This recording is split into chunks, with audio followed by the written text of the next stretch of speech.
all voted against it, Mr Speaker. Grant. Robertson. Well, thank you very much, Mr Speaker. It has certainly been a momentous 24 or 36 hours in politics, and the election of Jacinda Ardern and Kelvin Davis as the leadership team of the Labour Party is one of the great political moments I've witnessed in this House. But there's been another enormous moment in New Zealand politics in just the last few hours. Stephen Joyce turned down the chance to go on Morning Report and abuse the Labour Party. This was once prophesied by a small Inca tribe many centuries ago, and no one ever believed it would come to pass. Over the centuries, people have thought it may happen, that Stephen Joyce may turn down the opportunity to make mindless statements about the Labour Party, but it has never occurred. And then this morning, he turned down the chance to go on Morning Report and have a crack at the Labour Party. And my colleague Sue Moroney asked why. Because they're scared. Because they're running scared on that side of the House.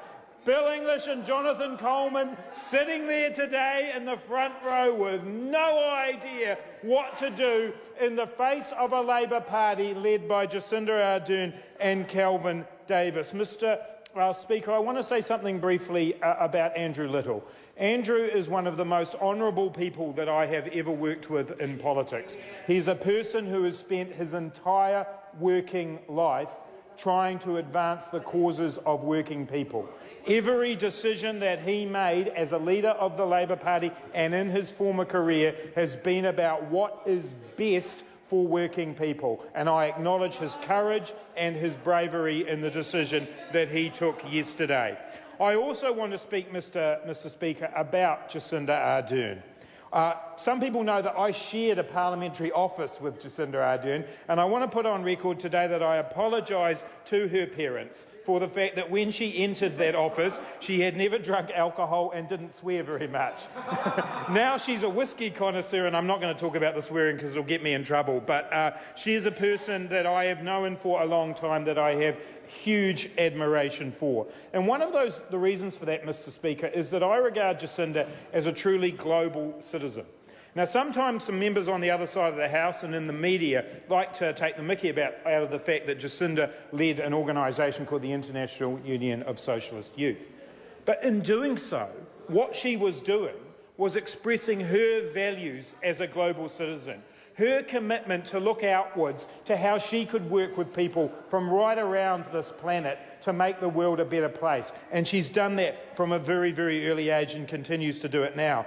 Philip Matthews, I think it was, put on Twitter yesterday that Jacinda was the cross between Lord and Helen Clark. That's what she said yesterday. I don't know if people have heard Jacinda sing, but we'll stick with the Helen Clark bit at this stage. But actually, that is the kind of inspiration that I think people are now feeling from seeing Jacinda in that leadership role. But what I know that Jacinda and Kelvin Davis both believe is that actually it's not about them. It's about the people that we are all put in here to represent. It's about making sure that we are a country where we're prosperous because we are clever and talented, not because we're selling houses to each other. We're in government. We know that our job is not just to be the managers of the status quo, but the builders of the future. That we take an overwhelmingly positive view of New Zealanders who are resourceful, innovative, creative, just and compassionate. Just and compassionate. That's what I think about when I think about Jacinda Ardern and Kelvin Davis. And it was my absolute pleasure and my pride to nominate Kelvin to be the Deputy Leader of the Labour Party yesterday.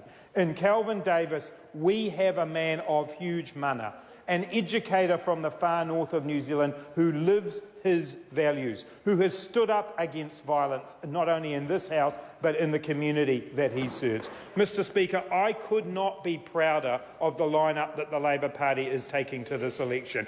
I could not be prouder to stand for a party that has for more than 100 years stood for a better and fairer New Zealand. I could not be prouder of this country, that we can deliver to New Zealanders a quality of life and an environment that they will enjoy for the future. Mr Speaker, there might only be 50 days to go in this election campaign. The Labour Party is going to run the campaign of its life for the people of New Zealand.